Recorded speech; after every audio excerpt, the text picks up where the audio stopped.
दुआया का नस्ताइन। बहुत शुक्रिया आप दोस्तों का। आपको आज हमने थोड़ा अर्ली तकलीफ़ दी है। पहले 11:30 का टाइम था, फिर 11 का, तो 10 का। बड़ी माजरत, आप लोगों को जल्दी आपको आना पड़ा। सबसे पहले तो जैसे दोस्तों ने कहा कि मैं आपको बता दूं कि आज आप और हम आपको भी बता दूं इस्लामाबाद में मौजूद हैं और मैं कल ही पहुंचा हूं। मैंने पेशावर हाई कोर्ट से जो है वो अपनी बेल अप्लाई की थी, जिसके बेल के डॉक्यूमेंट्स मुझे जैसे ही मिले मैं यहाँ पहुँच गया था।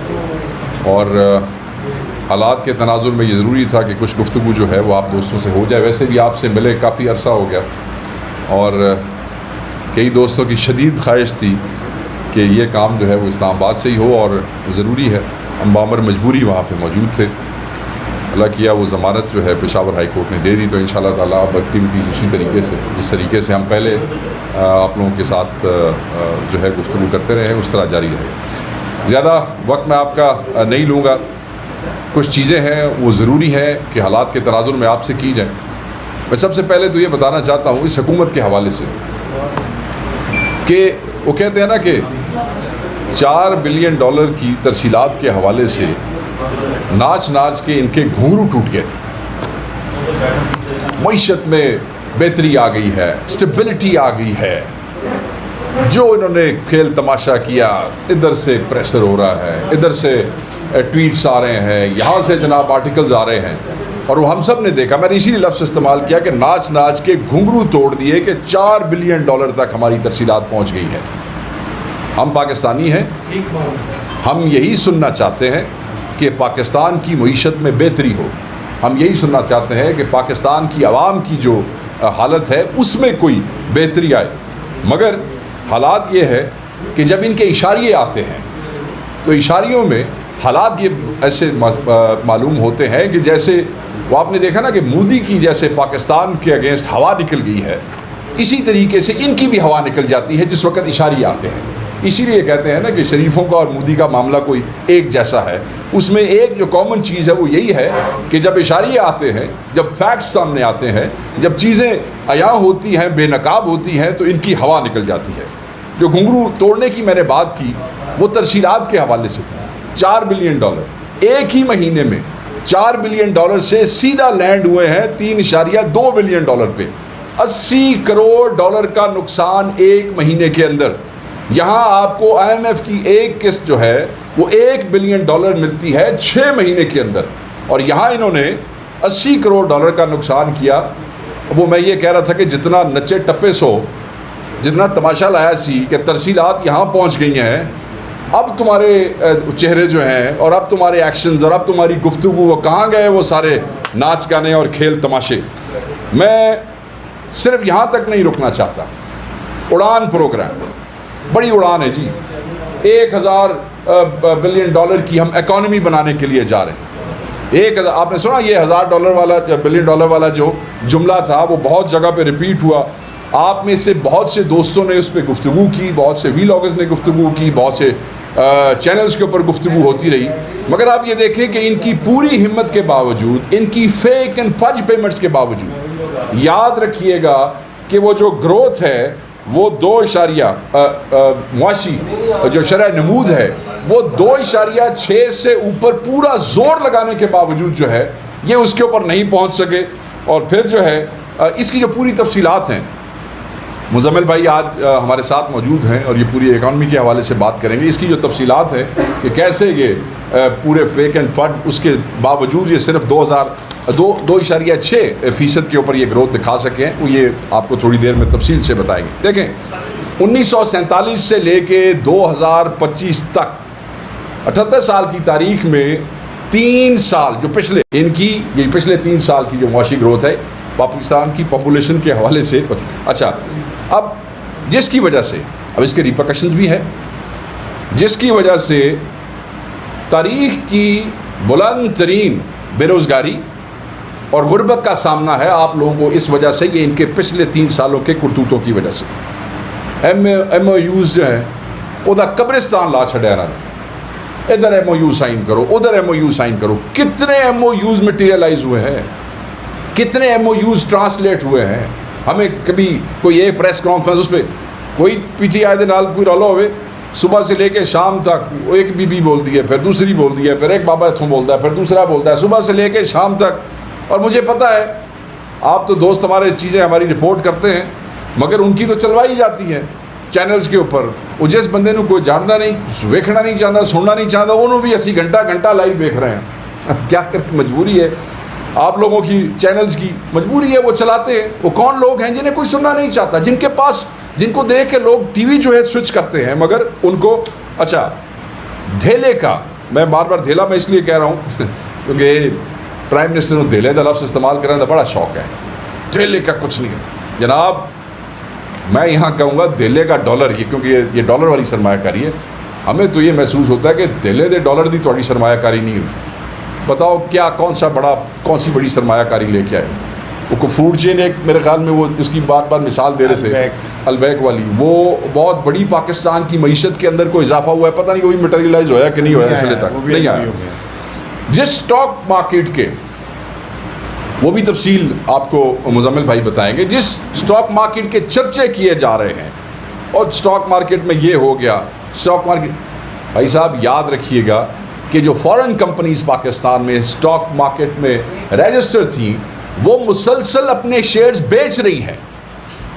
जो फॉरेनर यहाँ पे जिनकी कंपनीज ऑपरेट कर रही थी, वो अपने शेयर्स बेच के पाकिस्तान से जा रहे हैं। और ये भी बताएंगे कि वो कौन सी मल्टीनेशनल कंपनीज हैं जो पिछले 30 सालों के अंदर जो है वो भी वो जा रही हैं, और क्यों जा रही हैं, इनकी मुआशी पॉलिसी के हवाले से।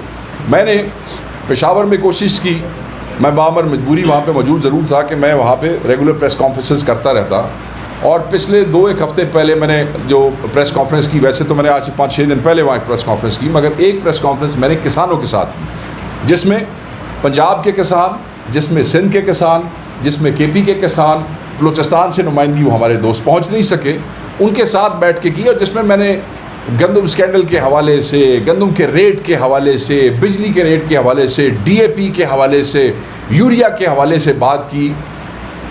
और हम ये समझते हैं कि जो किसान दुश्मन है वो पाकिस्तान दुश्मन है। फलाना ट्रैक्टर ले लो सब्सिडी के ऊपर, फलाना, और वो चीज़ें कितनी मटीरियलाइज हो रही हैं, वो भी तफसील आपको हम चंद दिनों में आपके सामने रख देंगे कि वो जो कहानियाँ सुनाई जा रही हैं, मतलब एकड़ के ऊपर 5,000 रुपया जो है वो किसान को, यार आप मतलब, और इससे ज़्यादा बेइज्जत करने का कोई आपके पास और तरीका को नहीं है। मतलब किले दे होते तो 5,000 रुपया जो है दे रहे हो किसान को, किस लिए? और फिर जो पॉलिसी आई थी, वो जितना दे रहे थे उतना ले रहे थे वापस। सो इनको शर्म नहीं आई। उस प्रेस कॉन्फ्रेंस के बाद भी अगर आप देख लें तो जो पाकिस्तान की कैश क्रॉप्स हैं, जो पाकिस्तान की मेन क्रॉप्स हैं, उसमें भी 13% जो है वो गिरावट आई है। हम एग्रो इकॉनमी है, एग्रीकल्चरल बेस्ड हमारा जो है इकॉनमी है, यही हमारी बैकबोन है। हम अब कहते हैं कि हम एक ज़री मुल्क हैं, हमारा 70-75% इलाका जो है वो ज़री इलाका है। और ये जो गवर्नमेंट है, ये देखें कि ये किसानों के साथ, किसान रो रहा है हर जगह पर। पंजाब हुकूमत क्या कर रही है, मैं कहता हूँ कि हर किसान एक कहानी है। बच्चों के खिलाने की रोटी के पैसे नहीं हैं, बिजली के बिल के पैसे नहीं हैं, खाद उधार, बीज उधार, और अब वो बीज के पैसे वापस करने हैं, खाद के पैसे वापस करने हैं। जब क्रॉप आ रही है तो फिर उसके बाद वापस करने हैं। जब क्रॉप आ रही है तो फिर उसके बाद जब वो क्रॉप आती है तो ना कि वो कैश में बेच सके, वो बेचारा बीज वाले को और पेस्टिसाइड्स वाले को वो खाद की वो जो क्रॉप है वो उसकी बोरियां उठवा के उसके पैसे में कटवा रहा है किसान। ये हो रहा है पंजाब में। इतने तुसी कहते हो कि जी ये एक माफिया है, हम इनके हाथों से ब्लैकमेल नहीं होंगे। जो तुम्हारे मुल्क में अनाज उगा के तुम्हारे बच्चों को रोटी खिला रहा है वो माफिया नहीं है, वो वाहिद एक ऐसा जो है वो तबका है जिसका तवक्कल रब के ऊपर सबसे ज़्यादा है, और जो कोशिश करता है कि पाकिस्तान की ज़रूरियात पूरी हो सके। उसके बावजूद आप लोगों के क्या हालात हैं, और ये आप क्यों कर रहे हैं कि दोबारा एक स्कैंडल हो, कि दोबारा आपको जो है वो गंदम जो है इंपोर्ट करनी पड़े, और दोबारा आपके जो है वो खांचे लग सके। पिछले खांचे का तो अभी तक हुआ कोई नहीं, कुछ नहीं हुआ, ना कोई जिम्मेदार ठहरा, ना किसी को पकड़ा, ना किसी को उठाया, ना किसी को बिठाया। ये इनके हालात हैं। पाकिस्तान को इनकी इस किसान दुश्मन पॉलिसीज़ ने, मैं बिल्कुल वाज़े कहना चाहता हूँ, फूड इनसिक्योर कर दिया है। और इससे बड़ा जुल्म जो है वो किसी मुल्क के साथ कोई हुक्मरान नहीं कर सकता वही कर सकता है जो फॉर्म 47 का जाली हुक्मरान होता है, सिर्फ वही कर सकता है। कमरों में बैठ के किसान की पॉलिसियाँ बना देना और फिर उसके बाद ऊपर से उनको टीज़ करना, मतलब है कि उनको चिढ़ाना ऐसी गुफ्तगू करके कि ये ब्लैकमेल करते हैं, ये बिल्कुल गलत है। जब आप उनको आप रिलीफ देंगे तो पूरी इकॉनमी में रिलीफ आता है। ये इस तरह का कंपैरिजन देना कि अगर हमने उनको रेट ज़्यादा दे दिया तो फिर क्या होगा जी, फिर आटा महंगा हो जाएगा। वो आटा तो वैसे ही महंगा हो जाता जी, आटा फिर महंगा होगा। आप नहीं दे रहे ना, आटा फिर महंगा होगा, फिर कौन जवाब देगा? शुगर का रेट आप देख लें आजकल क्या है। गन्ने की मिलें 200 रुपये किलो हो गया है, ये आज से 3-4 दिन पहले 176 रुपये किलो था। गन्ने की मिलें जो हैं वो किसान के साथ क्या करती हैं, ख़ुसूसन इनकी अपनी मिलें जो हैं पंजाब में, वो अगर आप उनका रिकॉर्ड उठाएं तो आपको पता चल जाएगा कि ये किसानों के साथ जो क्या करते हैं। बात ये है, हमें ये कहते हैं कि, और हम ये समझते हैं, देखें भारत तो हमारा जो दुश्मन है सो है, मगर अगर ये अंदाज़ा किया जाए कि पिछले 3 सालों में इन्होंने हमारी मईशत का और हमारा क्या नुकसान किया है, ज़रा उसको आप कैलकुलेट कर लें। आप में से बहुत से, मैं तो इकॉनमी का उस तरह एक्सपर्ट नहीं हूँ, मुज़म्मिल भाई आपको बताएंगे, मगर आप में से जो दोस्त इकॉनमी पे रिपोर्ट करते हैं, फाइनेंस पे रिपोर्ट करते हैं, एक्सपर्ट्स हैं, वो ये बात ज़्यादा बेहतर समझते हैं, मेरे से ज़्यादा बेहतर समझते हैं। बहरहाल इनसे हमें तो कोई भलाई की उम्मीद नहीं है। मैं आपके सामने एक पढ़ना चाहता हूँ, आपके ही एक रिपोर्टर हैं, उनका नाम है खिज़र साहब है और वो बिज़नेस रिकॉर्डर के लिए रिपोर्ट करते हैं। अगर आप मुझे अलाउ करें, उनकी एक ट्वीट है, मैं उसको पढ़ना चाहूँगा। उन्होंने कहा कि a few banks treasury officers are echoing that the dollar is short in the interbank market.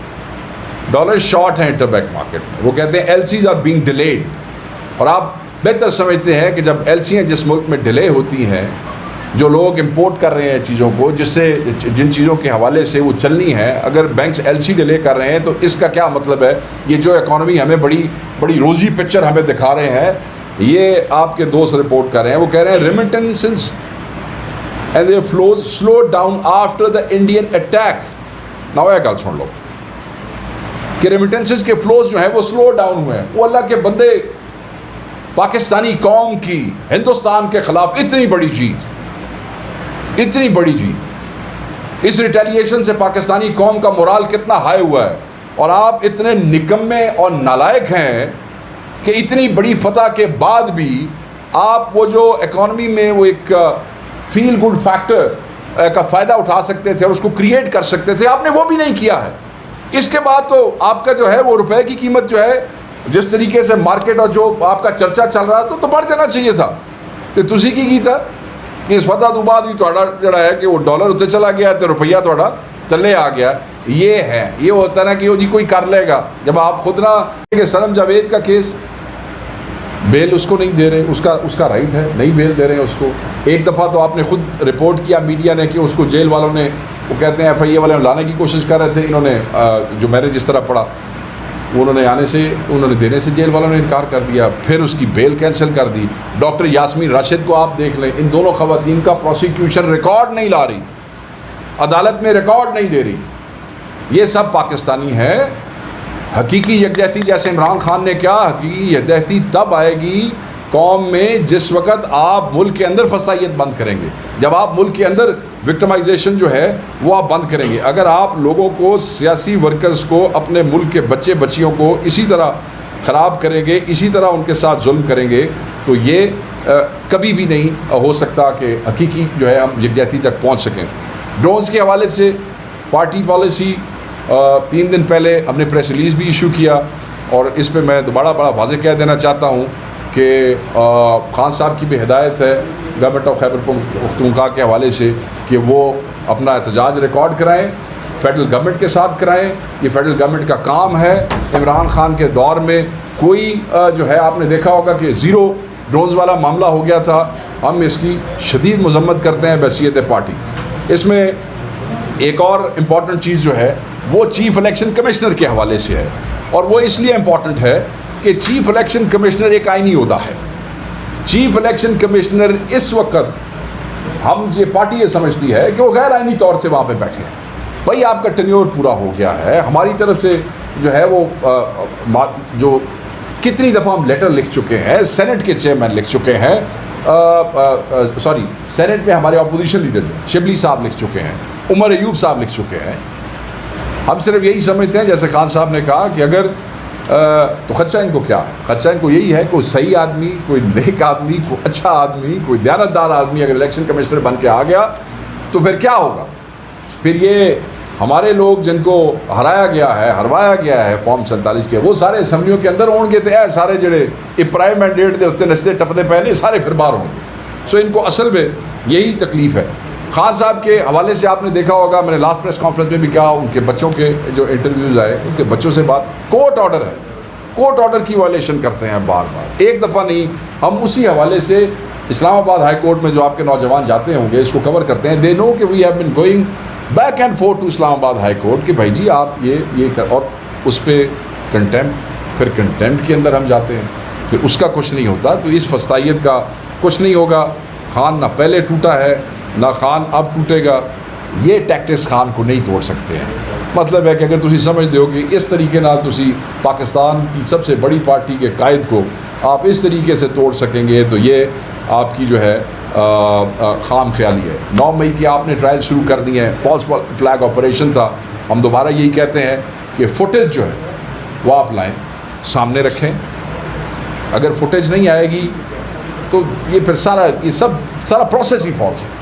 और क्या किस बात की पर्दादारी। अगर किसी ने गलत किया है तो ले आओ, शेयर करो, वो कोई मजाक नहीं है। अगर हमारे किसी बंदे ने गड़बड़ की होगी, खान साहब क्लैरिटी से कह चुके हैं, हमें पता तो लगे ना, दूध का दूध और पानी का पानी तो हो जाए। तो ये सारे मामलात हैं जिन पे मैं चाह रहा था कि मैं बात कर लूँ। पॉलीग्राफिक टेस्ट के हवाले से इनकी एक घटिया कोशिश थी। बात यह है कि 2 साल इनको कुछ भी नहीं मिला, उसके अंदर कोई सबूत नहीं मिला। तो जब 2 साल एक केस में सबूत कोई नहीं मिला तो उसके बाद ही पॉलीग्राफिक टेस्ट करा लो। मतलब मुल्क के साबका वज़ीर आज़म को, पाकिस्तान के सबसे बड़े कायद को आप वो मशीन लगा के चेक करना चाहते हैं कि सच बोल रहा है कि झूठ बोल रहा है। सबूत ले आओ ना, सबूत कितने हैं।